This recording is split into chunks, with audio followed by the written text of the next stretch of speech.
Welcome aboard Flight 1969, service to JetNation Radio. Look at what a leader this guy is. Bolt is fighting for his job this year. This is what quarterbacks are made of. Doug Middleton get a 50-yard onside kick. How stupid can you possibly be making that much money? Folks, grab a snack. Let's go to eat a goddamn snack. And join Joe Blewett and Glenn Naughton for JetNation Radio.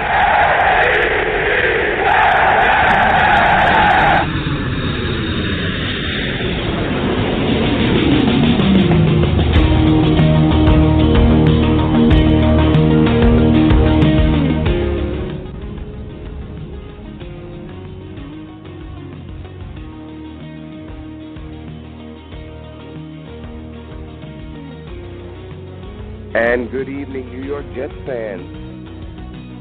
I apologize for the delayed show this week. Joe, as many of you know, those of our regular listeners, Joe is currently in the police academy. So he's got a little bit of a hectic schedule. So it's going to be a little bit touch and go. We may have to try to work out some weekend shows. I may be going solo or going along with some friends of the show who will be joining me to co-host. We have a few people lined up, so moving forward, we'll find a way to make it work while Joe gets his police academy stuff taken care of. But as they say, the show must go on. Hopefully as few as possible without Joe. But NFL Combine is in a few days, people. NFL Combine at Indy getting ready to kick off in a few days. Some of the best players in the country will be headed out to Indy to show what they can do. A lot of GMs, scouts, all GMs, all scouts are going to be on hand. They're going to be, everyone talks about the 40 because it's exciting and it's the sexy event, but I think a lot of folks who follow closely enough, if you listen to what scouts say and either current, former guys who have been there, guys who have done it, the key to this process, the biggest part of the process for them is that interview, is that getting a couple of hours one-on-one with a particular player, and, of course, the medical checks and see how these guys check out. If they don't, of course, they'll return to Indy at a later date to wrap up anything that's inconclusive during the Combine itself. But every year, for us diehards who tune in and watch and see what's going on and who's going where, it's an exciting time, and there's a whole lot of speculation, who's rising, who's falling. A lot of times it's legitimate. A lot of times it's just a smokescreen. More often than not, let's face it, it's folks in the media guessing that, you do have a handful of people who actually have the inside access that they claim to have. Others just like to say that they have it, and, again, you just throw a bunch of stuff out there, see what sticks. When all is said and done, people like to point out the stuff they got right, and they just kind of hope the stuff they got wrong will go away. Human nature. It's what people do. But anyway, talking about the Combine, right? There's clearly going to be a lot of players with questions to be answered, but there's always that handful of guys, where it's, one or two or three guys that are going to have to really undo some damage they may have done to themselves during the season or during their college careers, or guys who played in situations where maybe the scouts are trying to give them the benefit of the doubt for not performing, and maybe see, how they do, either you take their Senior Bowl and kind of combine that with what they do at the Combine, what they do in interviews. Teams are going to look for things like, is a player who failed, is he passing it off, is he blaming coaches, is he accepting responsibility, leadership items like that. But I think a few guys we can talk about right off the bat, probably the biggest names with the most to prove. Arden Key, defensive, outside linebacker, defensive end, depending on where you're going to line him up, from LSU. Here's a guy who is regarded as probably a top 10 talent, is most certainly a top 15 talent by most evaluators, most onlookers. But Arden Key's had a lot of off-field issues. He's had quite a few disciplinary things come up off the field, and then there's the fact that he apparently, as of late, has put on a little bit more weight than teams would like to see. So he's got a couple of red flags. He's going to go through the process like everybody else, but people are going to be watching him a little bit closer because, again, if his character, if his character concerns do lead him to fall, you're putting yourself in a position where you can maybe get an elite pass rusher early in the second round. I've seen some people say he could fall, to the sort of the middle of that second round because teams don't want to spend a lot of draft capital. You think of Noah Spence a few years ago, a guy who went in the second round who was regarded as first-round talent. I believe he ended up in Tampa Bay. So guys fall. Randy Gregory, look how much he fell. I mean, he had multiple positive drug tests, and you saw how that worked out. I don't think he's seen the field yet. So that's one guy, Arden Key, that people are going to be keeping a close eye on. Another guy, not from a disciplinary standpoint, and Jets fans, this is one the Jets fans have to really pay attention to, because yes, between now and the draft, they're going to be tied to every quarterback on the board at some point by some expert, some prognosticator. Everyone's going to be linked to the Jets because look, they need a quarterback. This is what happens. There are some good ones out there this year, and the Jets need one. But Josh Allen, we've talked about him a little bit here on Jet Nation. I've spoken with Biff Sweeney from No Fly Zone. Him and Rich Tinley do a great job out of Ireland.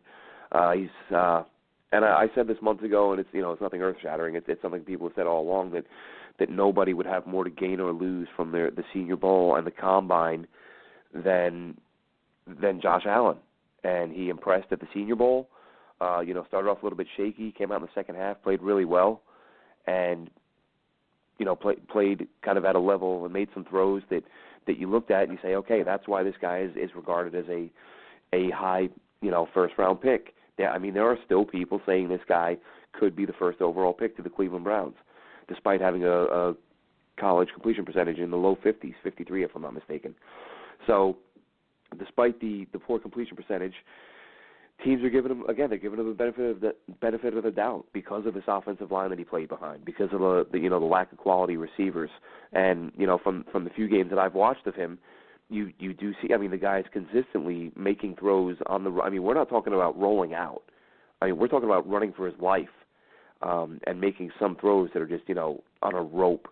And you can see the things he does, and you can see why he's so intriguing to pro personnel guys.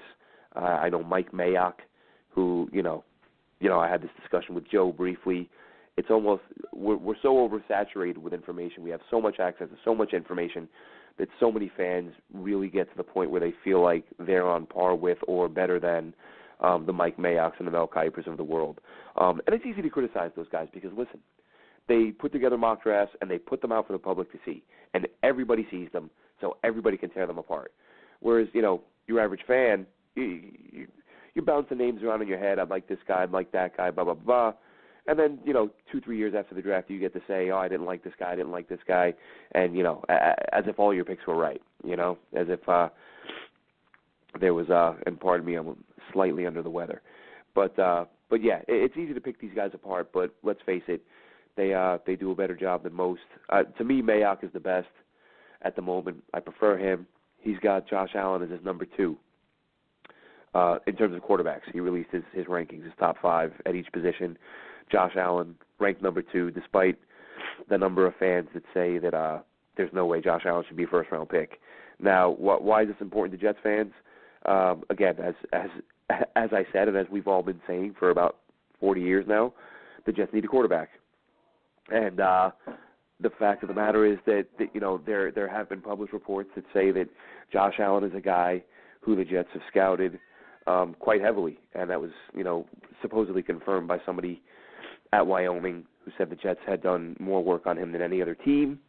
But at the same time, there were those fans who lost their minds a little bit about that and said that they, this was proof that the Jets were going after the wrong guy.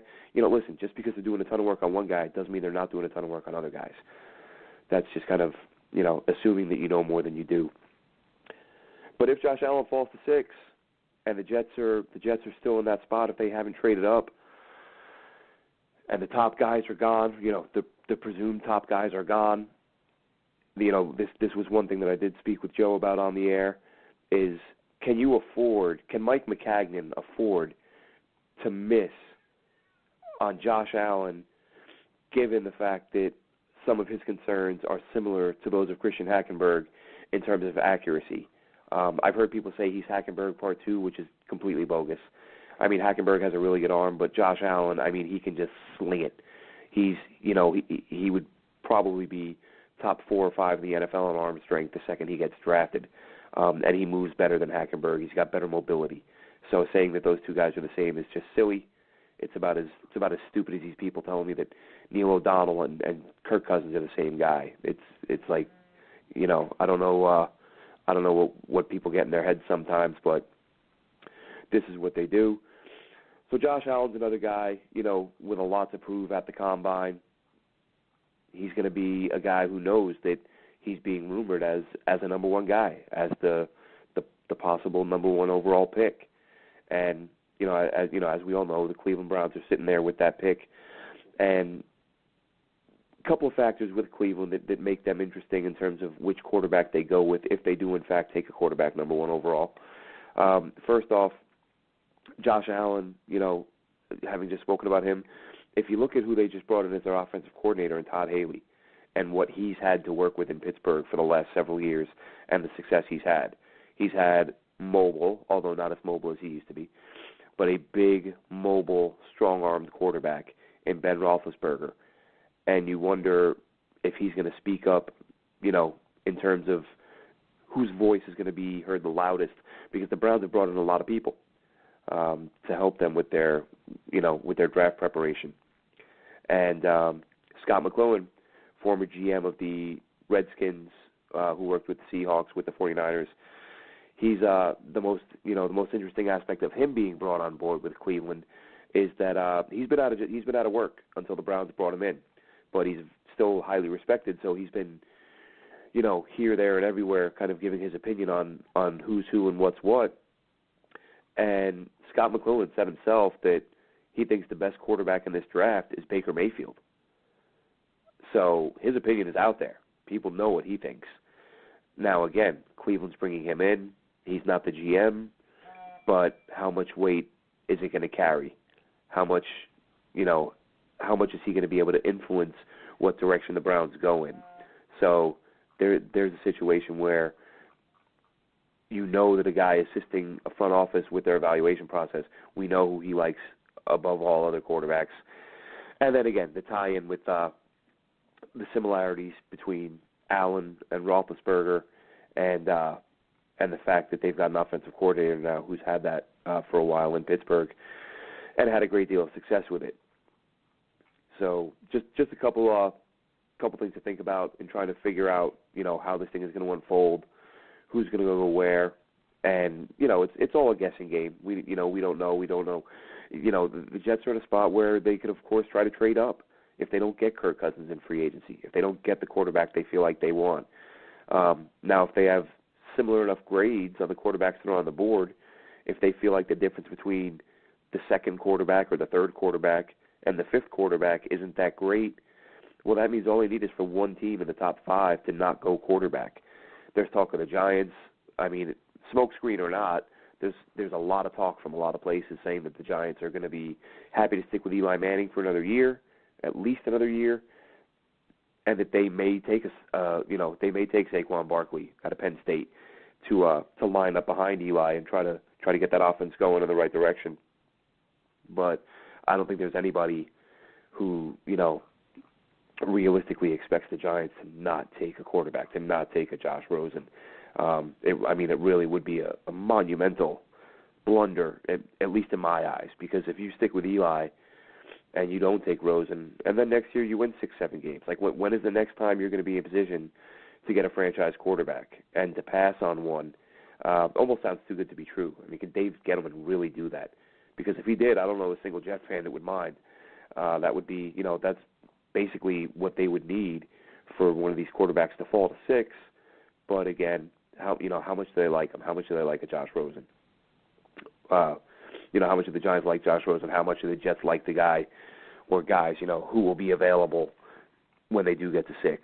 So just a couple things to think about. In terms of players, who are you going to be watching? We're going to throw around some names now, some interesting prospects, some guys who are intriguing for one reason or another. Some may be guys that you've thought about, some may not. But there's no shortage. Of course, Mayfield. He's going to have to prove a lot, just based on teams' concerns, and obviously he's limited in what he'll be able to do physically. But he's also had a couple of off-field issues. People try to make the Johnny Manziel comparison. It hasn't been nearly that bad, but he still has had some. He's done a few things that are far from the end of the world, but they'll bring into question his maturity level. And do you want to hand the keys to your franchise over to a guy who may not quite be ready to act like an adult? And that's a question the teams are going to have to ponder, and that's something that he's going to have to help dispel during his interview process. Another player that I personally became aware of a couple months ago or several weeks ago, and right away, I mean, just watching this guy play, watching his first step, getting in the backfield, getting after the quarterback, and being a disruptive force. Small school guy out of the University of Texas, San Antonio, Marcus Davenport. Marcus Davenport's a guy that really I personally hadn't heard much about over the last couple months, and then it just seems the last few weeks, the last month or so, and the days leading up to the Senior Bowl, and then after the way he played in the Senior Bowl, people are going to question, of course, the level of competition because he played at UTSA. He didn't play a lot of big schools. But he did impress in the Senior Bowl. I believe he had a sack, forced fumble. And now he's being mocked as a top 10 pick, depending on which mock draft you look at. I think Charlie Casserly had him going in the top 7 or 8. So Marcus Davenport is going to have to go and, he did what he could do at the Senior Bowl. He stood out. I know I heard him getting talked about quite a bit by, again, Mike Mayock and Daniel Jeremiah and those types.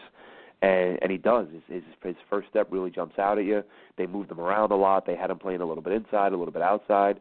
I think he's more of an outside guy. It's probably where he ends up. But really a disruptive force, a guy who can be a really good player. And, just because these guys play at small schools doesn't mean they can't play with the big boys. So he's a guy that it's going to be, it's really going to be worth watching and seeing how his numbers stack up because he's got an opportunity to really make himself a ton of money, a lot of money. Again, small school guy who's got an opportunity to go that early is going to be interesting. And another guy, another prospect for me personally that I'm looking forward to watching, Harold Landry out of Boston College. He fell a little bit, at least in the eyes of scouts. We have no idea how he's viewed in NFL draft rooms. But I remember Harold Landry being talked about like a top 10 player early in the season, and then his play fell off a little bit this season. Boston College product, but still a really good player. Good frame. He checks in around 6'3", around 245, 250. Teams feel like he can stand up, or he can play end in whether it's situational, nickel package, that type of thing. And he's a guy who gets into the backfield quite a bit. So he's a guy that, again, we all know there's these, with quarterback, tackle, edge, these guys, if they can play and they can play at a high level, they go early. And, they go in the first round. And that's exactly what Harold Landry is looking at having an opportunity to do if he can impress. And really, I don't see why he wouldn't. I think he's a good player. I think he's going to open a lot of eyes. And we'll find out. We'll see if he makes in the first. He's a guy that I look at when I see the Jets situation. You think, oh, do they get Kirk Cousins? Do they not get Kirk Cousins? If you're the Jets, you get Kirk Cousins, and you can trade down, add a couple picks. Harold Landry is a guy that I'd be thrilled if they could get him, mid-late first round, because that's a guy that he could be a difference maker off the edge. And let's face it, that's been just as big a need as quarterback for the Jets for quite some time. We've had a couple players, John Abrahams of the world, but that's a long time ago. John Abraham left a long time ago, and I don't see why the Jets wouldn't want a prospect at that position if they can still get one by trading down. Another guy, polarizing guy that personally there's been a lot of talk about over the last few days, and whether it's ESPN or or NFL Network, whether you're just looking through your Twitter or your Facebook and all these football groups. But another quarterback, Lamar Jackson out of Louisville. Now this guy, for me personally, we're hearing all this talk. I think it was Gil Brandt, somebody like that, one of these old school guys that said Lamar Jackson is he's a wide receiver. He's so explosive. He does so many things with the ball in his hand that you have to make him a wide receiver. And I think they said he was short. He's 6'3". I don't know where you get that from. That he's short at 6'3" is beyond me. And why you would say this guy is anything but a quarterback is crazy to me. I mean, even if he's a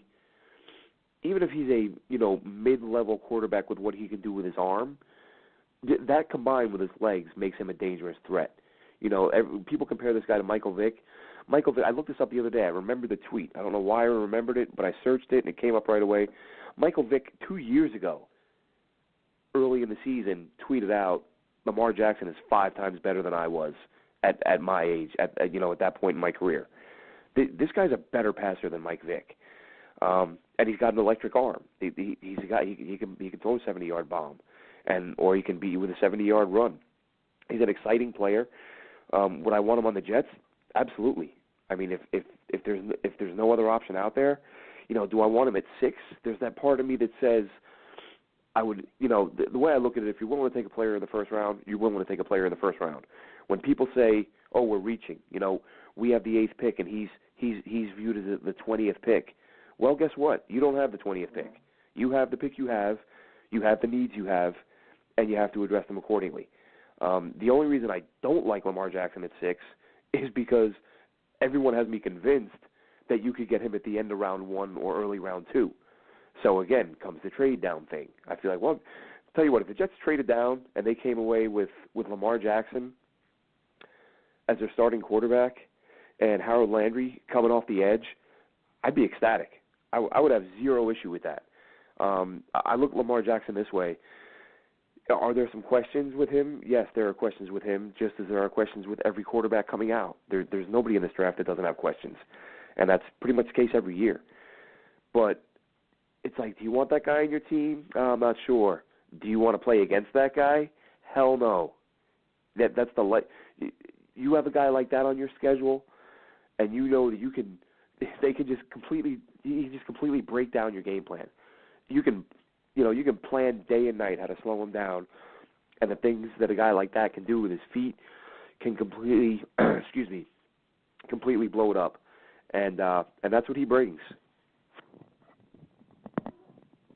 Excuse me, but so I don't know why people are down on him. I don't know why people say that he's I hear people bring in the race thing, which I look at it this way: NFL teams just want to win. People may forget, but there was a guy years ago. Who did he play for? I want to say it was Arkansas, maybe. Matt Jones, wide receiver, went to the Jaguars. He was a college quarterback, and the Jaguars looked at him and said, as did a lot of teams, they said, well, he's a college quarterback, but look at his height, look at his speed. He ran an insane, sub 4.40 if I'm not mistaken, and he was like 6'4". So big dude, great speed, and he got moved.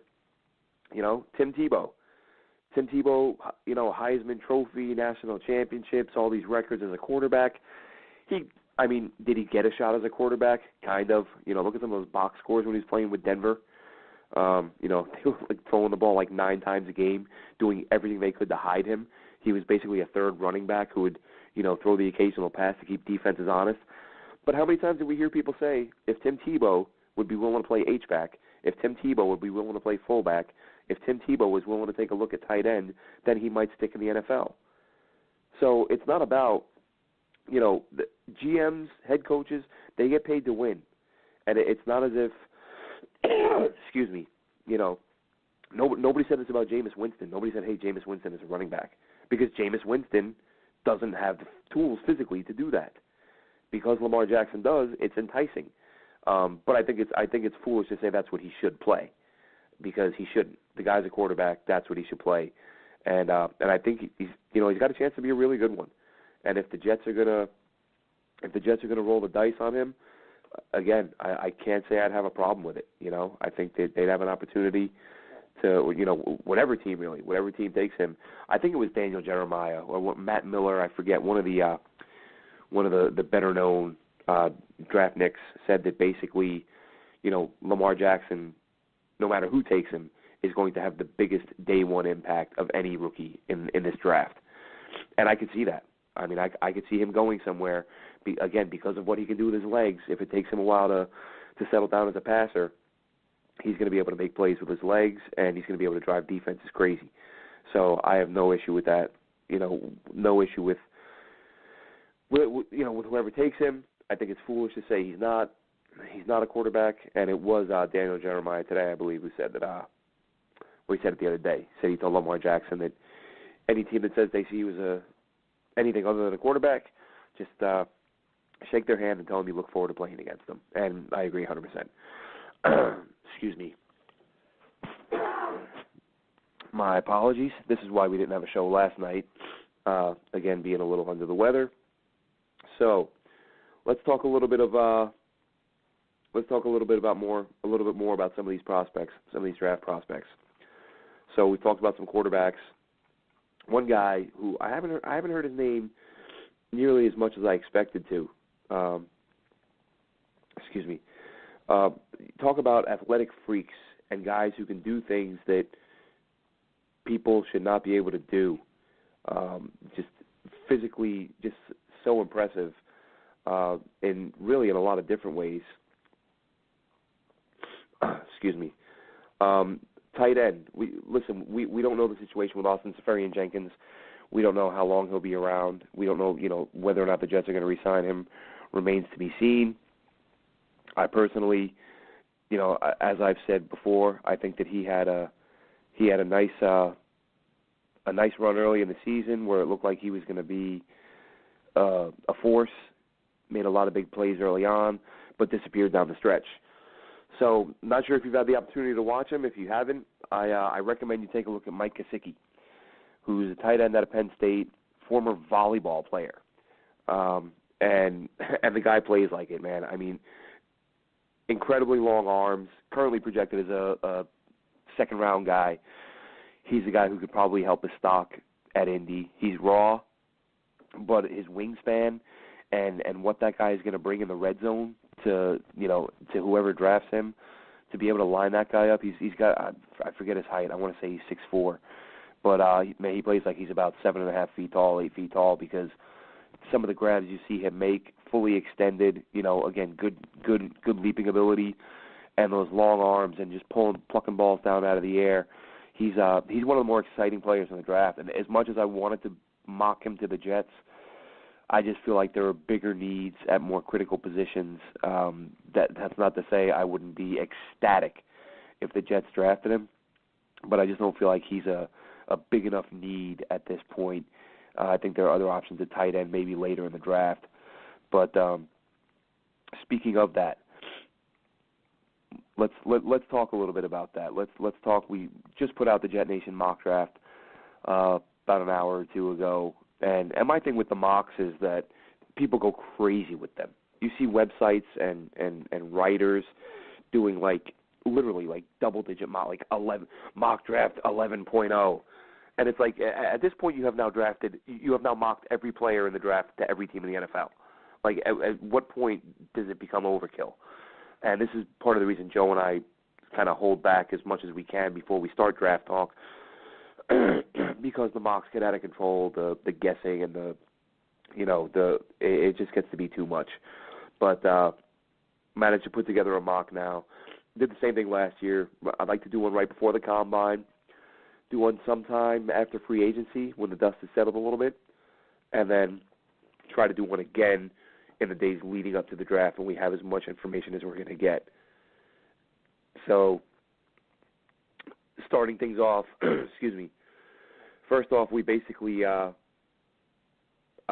think at this point, with everything the Jets have going on, it's almost irresponsible to do a mock draft and not take Kirk Cousins into account. It's too big of a story. It's too big of a possibility. what good does it do me to sit down, or anybody to sit down and do a mock draft and mock Baker Mayfield to the Jets with the 6th overall pick? Because right off the bat, that throws off your entire mock draft. So what we did a couple of first-rounders. We did with Cousins signed, and we did without Cousins signed. I think that's probably the most realistic way to do it because, again, it's gonna allow you to look at what the needs will be if they do make that splash move. We also addressed the fact that, keep this in mind with this mock draft, that we know the cap situation, 70, 80, 90, 100 million, whatever it's going to be. There's going to be a ton of money. And there are a lot of guys, a lot of free agents in spots that would fill needs for the Jets. Now, sitting here and trying to guess which players they're going to take would be ridiculous. Nobody knows. Or sign, rather, in free agency. We don't know who they're going to sign, but they're going to address these positions. They're going to get at least one corner in free agency. They have to. They have the money to do it. They're going to get that done. I think they will pursue a center, and because centers aren't huge money guys, I think they'll get one of them because I think it'll be a little easier to outbid teams there. I think we'll see at least one wide receiver. Again, given the fact that Robbie Anderson and Quincy Nunez's futures are both kind of up in the air. And again, quarterback will be addressed. I think it'll be Kirk Cousins. Don't rule out. Listen, if Buffalo cuts Tyrod Taylor loose, he could be a guy they pick up. It's not just Kirk Cousins. But I know a lot of people would prefer him. But let's go ahead and take a look. We basically, again, the version with and without Cousins, going pick by pick, round by round. Round one, if the Jets do sign Kirk Cousins, if they do finally answer this quarterback question that they've had for going on 50 years now, with Kirk Cousins in the fold, we're saying Bradley Chubb, NC State edge guy, best pass rusher in the draft. Some people feel like he may go to the Colts at 3, which is a very good possibility. However, I also feel as though somebody is going to trade up. The Colts. I think the Colts are going to trade that pick. Now it's funny. I'm not going to mock trades with the Jets because I don't. I feel like that's stretching it. Trying to predict who they're going to trade with and what they'll get in return. That's a whole different ballgame. But I do believe the Colts. I think somebody is going to knock on their door. Somebody who's worried that the Broncos are going to take a player they want. And excuse me. And I think that's where Chubb may fall. If he doesn't fall, if let's say Chubb goes 3, if he goes quarterback, Chubb, and then you've got the Browns if they go Barkley or something like that, and then you get Denver goes with a quarterback as a lot of people expect. I think then you're looking at either Minka Fitzpatrick out of Alabama or Quentin Nelson, the guard out of Notre Dame. It's not sexy because he's a guard, but I'll tell you what, try watching that guy on film and not wanting him on your roster because the guy looks like he's going to be a 100% legitimate badass on the interior of your offensive line for the next 10 to 15 years. And we just saw in the Super Bowl how important it is and how much your quarterback can do if you can keep him upright and keep him clean. Quentin Nelson is a huge part of being able to do that. So that's who we go with in round 1 if Kirk Cousins is signed. If Kirk Cousins is not signed, if he is still a free agent, or if he goes elsewhere, Jets don't land him, then of course the Jets will absolutely go quarterback. And I'm gonna go ahead and assume that Scott McCloughan doesn't have enough persuasion to get the Browns to take Baker Mayfield at number 1. I think he's sitting there at 6, and I think the Jets take him. I think it's Baker Mayfield or Kirk Cousins. Well, again, as I said earlier, Kirk Cousins obviously will be the main focus, but there will be a new quarterback. Understand? If we go into next year and we're looking at Josh McCown as a starting quarterback, then I think Mike McCagnon needs to pack his bags. Even if they go with another quarterback later in the draft, which we'll also talk about as a possibility. But as it stands, Chubb number 1 if we have Cousins, Mayfield number 1 if we don't, and then that brings us to pick number 37, second rounder, another huge need and another really good player, at least in my opinion, LSU cornerback Dante Jackson. This is a guy that, oddly enough, you see all these mocks online, and I've seen him mocked anywhere from the 3rd round to the early, to late 1st to mid-late 3rd. That's a pretty big range, but elite corners are tough to come by. I think that he's got great closing speed. He's got great anticipation. Comes from a program that's had a ton of success in churning out DBs, as we well know. So I think Dante Jackson is the second round pick, 37th overall. That way the Jets will have addressed either edge and or quarterback and corner, some of their biggest needs. And now I talked earlier in the week, or I wrote earlier in the week, I should say, about James Carpenter and how likely is it that James Carpenter is cut loose after this season, during this off season. And I think it's a distinct possibility. James Carpenter struggled mightily last year.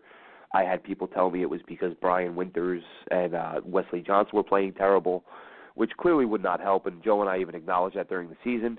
But as Joe and I also discussed, when you looked at the All-22, there were plenty of times where where James Carpenter managed to get to the second level, get his hands on a defender, and just got beat. Guys were able to shed him and make plays, and he just didn't look anything like the player he did his first 2 years. And there are fans out there who kind of fall in love with a guy when he plays well, which I understand, but they get the sort of lifetime pass for any poor play after that. And I've had several people tell me that I'm crazy to think that James Carpenter had a bad year. He had a terrible year. It's, if your eyeballs didn't tell you that, and, Joe and I talk all the time about how Pro Football Focus can be a nice little guide. It's not gospel, but it'll give you a good idea about what type of a level of play a guy was at. They had James Carpenter rated as a 41.1. I think that was 77th among graded guards. He was bad. And I don't think I think we saw more zone from the Jets last year than we did the previous 2 years, and we're going to see even more of it with Jeremy Bates. James Carpenter said himself when he came to New York that power man, schemes were his forte. That's where he exceeded, or that's where he excelled, and that's what he was most comfortable with. Well, now they're going away from the thing that he himself has said he's comfortable with. So with that in mind, I think the second round pick, number 49 overall at this point, would make sense if they go with Pitt tackle Brian O'Neill. I think O'Neill's good enough to play on the inside for a year or two, because Kelvin Beachum, as we've said, is a guy you can live with for another season or two. He's not great, but he's not going to get you killed. At least up to this point in his career, he's been a solid tackle. He's paid to be what he is. He's paid as a middle of the road tackle, and he is a middle-of-the-road tackle. He's a good enough player that you can get by with him for another year or two. When that time comes, Brian O'Neill, who plays tackle at Pitt, will then move from guard to tackle. And then you have your tackle, hopefully, for the next, 7, 8, 9 years. After that, again, remember, that is another second-round pick for the Jets. That is the second rounder. It is the one they acquired from Seattle in the Sheldon Richardson deal. That'll bring them to round 3. Round 3, of course, is has the Jets looking at the 72nd pick overall. And if you've been following the draft this season and you've been looking at the prospects, you know very well that this is a very, very, very deep running back draft class. That's part of the reason why I've had people ask me, should we go with Saquon Barkley at 6 if he's there? I think there's a good chance he'll be there.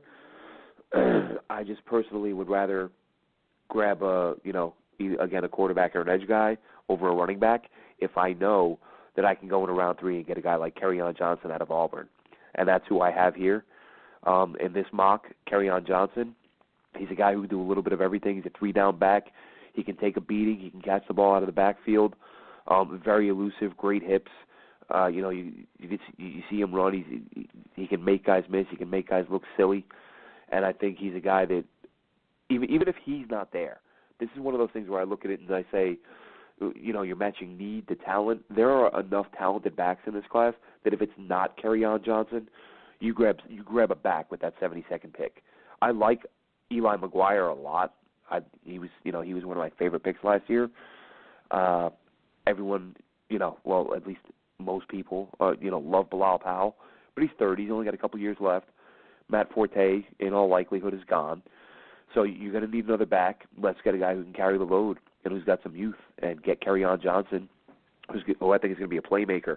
And again, if not, then it's the best running back on the board.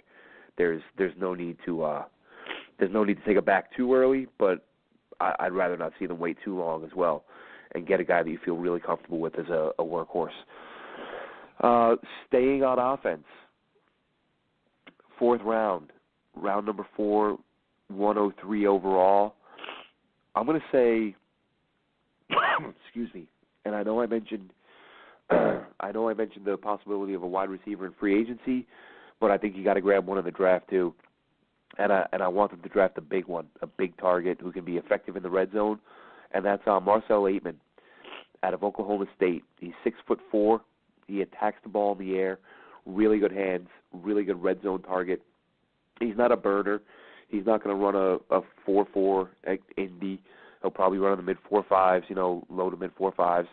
But plenty of receivers have made a damn good living.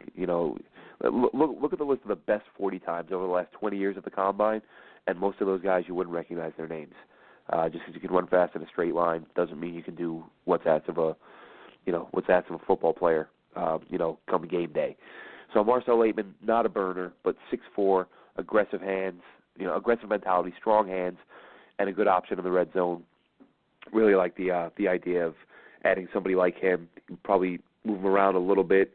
He's physical enough that he'll be able to make some plays, and you could do a lot worse than him in terms of building some depth on that receiver spot. And even if Robbie Anderson and Quincy Nunn would check out just fine, Jermaine Kearse has 1 year left on his deal.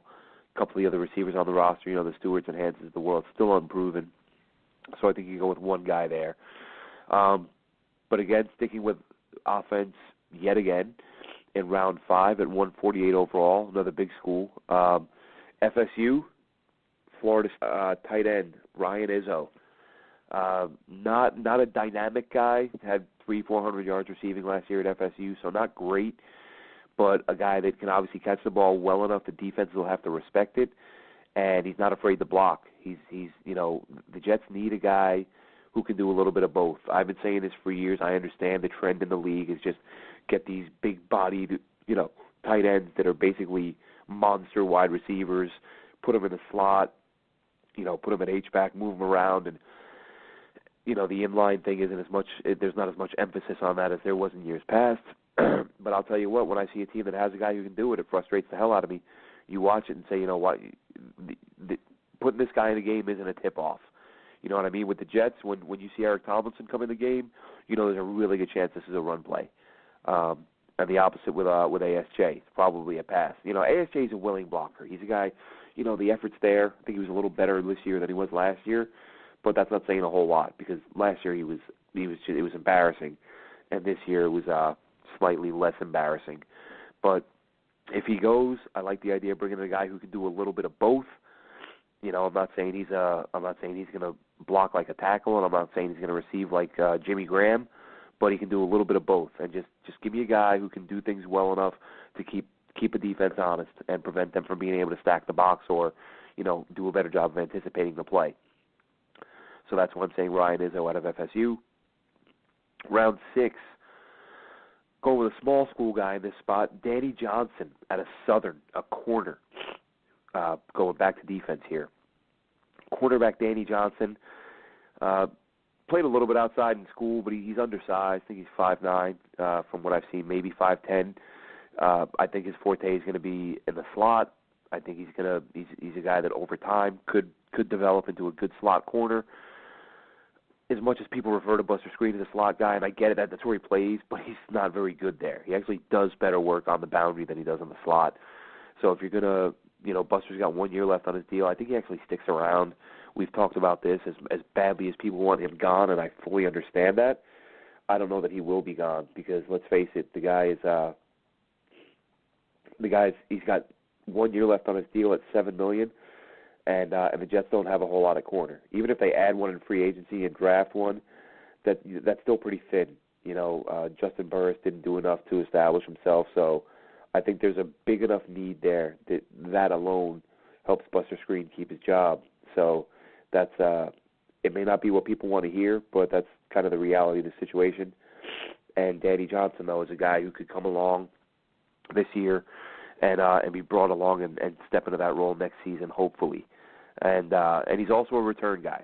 Jets are weak in the return game. They have been forever. He averaged 23 yards a kick return, 15 yards a punt return, and I think he had a run back for a touchdown in each, kick for a touchdown and a punt for a touchdown.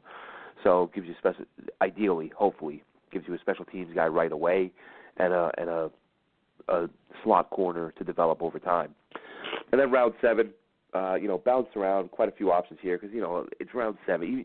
5, 6, 7, these are your developmental guys. These are guys that, 20% chance or whatever it is that they even stick with a roster or stick on a roster. But given the fact that Wesley Johnson's probably on his way out, given the fact that James Carpenter may be on his way out, Brian Winters, are you concerned about his durability at some point?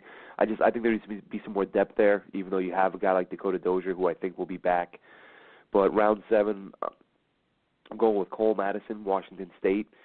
Not a huge guy, but big enough that he can play on the interior in the NFL. I'm not going to lie, I haven't watched a ton of him. Watched a few quick highlights, read a couple of quick scouting reports. You come away kind of with the impression that he needs some work, again, as you would expect with a 7th rounder. But he's got some pretty quick feet for a guy his size and could fit well into his own scheme. So in time we'll know. We'll see how that goes for him. And again, the mock drafts, some of them border on ridiculous in terms of timing. Some of them border on ridiculous in terms of the picks. I've seen people mocking, D linemen to the Jets in the first round, like DTs, first round, second round, which is just, if they use those premium picks on another interior D lineman who can stuff the run and occupy blockers, come on, you got to do better than that. Mike Pennell can do that. Deion Simon can do that. Steve McClendon does a damn good job of that. And so that wraps up our mock. Feel free to criticize it, chip in, chime in, go on Twitter, go on the forums at JetNation, take a look, chip in your 2 cents, what you think of the mock itself, and just a few more notes to touch on before we wrap this thing up. This will be a short show tonight, just myself again, and not feeling great physically, and having covered some combine stuff and some draft stuff. Hopefully a longer show next week if I'm doing a little bit better, and hopefully Joe along with me. But just a couple of news items. I mentioned Steve McClendon. The Jets, of course, picked up his option along with Josh Martin, outside linebacker, special teams ace Josh Martin, and Steve McClendon. Picked up their options, $3.5 million, I want to say McClendon's due to make, and Martin, I believe, is $1.8. I could be wrong about that, somewhere in that neighborhood. But really good move overall. I wrote an article a few days beforehand saying it was a no-brainer. They had to keep those guys around, especially McClendon. They let Ben Aguilera walk. Not all that much of a surprise. He was due $4 million. They'll save some money there. He didn't play. He didn't start a game last year. A lot of, this is one of those things where catch-22, the GM can't win. They gave Ben Aguilera pretty decent money for a backup, but you know what? When you're trying to retain an experienced backup who's played left and right tackle, and you just brought in Kelvin Beachum, who did have some health issues, the right thing to do was to bring in a guy like Ben Aguilera. If Kelvin Beachum had gone down at any point during the season, and they had to plug in some developmental, 4th, 5th rounder with not a lot of experience, and he got his ass kicked, then everybody would be ripping the GM and the owner and saying this team is so cheap and they weren't prepared, and why didn't they have a contingency plan for a left tackle, because they knew Beachum had some injury history. Obviously, they ended up not needing Ben Aguilera. Now they do have another offseason to address that position, and I think that's what we'll see. As I said, with the O'Neal pick, somewhere along those lines, I think we'll see a tackle brought in. But Aguilera's out. McClendon and Martin remain. I think that, again, McClendon vastly underrated. Martin, great job on specials. I thought he'd have a bigger year this year. I like his speed. I thought with his speed coming off the edge, he'd get himself 7 or 8 sacks last year. As it turned out, he got 1.5. He had several. He had a couple just literally swiping right over the quarterback, and the QB ducking, getting around him. So he did have some pressures. He did affect some plays in ways that don't always show up on the box score. But and two really solid guys too. I mean, from what I've heard from people in the organization and from what I've seen of them, the way they conduct themselves, Martin, Columbia guy, very bright, great locker room guy. McClendon, always, seems like every time there's an ugly performance, he's one of the first guys willing to step up and do an interview and take accountability. So you got to love having guys like that in your locker room. That's a no-brainer, good move, keeping them around. It also makes sense to let Nigel go. Just isn't, for what he was making, what he was bringing, it wasn't worth it. So, again, slow time of year, not a lot of news. Of course, there are, if you're on the Twitter sphere and if you're on Facebook, you're going to see all the rumors about these deals that the Jets are constructing for Kirk Cousins. They're going to give him, $100 million guaranteed. They're going to give him a fully guaranteed contract. They're going to give him $60 million in year one. Who the hell knows? People are guessing. They're throwing stuff out there. I, for one, wouldn't mind seeing an insane amount of money given to him in year 1 and 2, knowing that there are no big contracts coming down the pike to have to extend guys. And if you think the Jets have a lot of money this offseason, they're already projected next year to have $124 million in cap room, and that's with Muhammad Wilkerson. Once he's gone, that number probably jumps a little bit closer to 140. Now, of course, a ton of that will get eaten up in free agency this year for year 2 of some of these deals. But there's a good chance the Jets will have another $60, $70 million in money to spend again next year. So I would have no issue with giving Kirk Cousins huge money in year 1 and 2, and then a huge drop-off in pay for years 3, 4, and 5, where he then becomes sort of a middle-of-the-road salary guy, but still only a 33-year-old quarterback in his prime. More than one way to skin a cat, folks. The Jets are going to try to make this happen. They're going to try to get Kirk Cousins in here. There's a lot of fans opposed to it, but, what are you going to do? There's a lot of people that eat Tide Pods, too, right?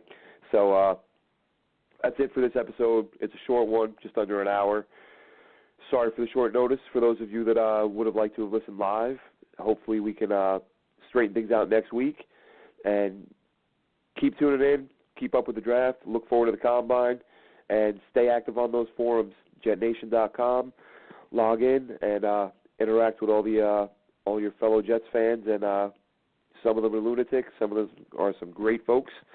Get to know them and let your voice be heard. We look forward to tuning in once again next week and hopefully wrapping up what did happen at the Combine. And who knows, maybe some trade rumors surface and things like that, because if I'm not mistaken, look back to last year around this time, that's when a few trades went down, So who knows? Who knows what the next couple weeks hold and beyond that. But thanks for tuning in, and we look forward to coming to you again next week. Have a great night. Bye-bye.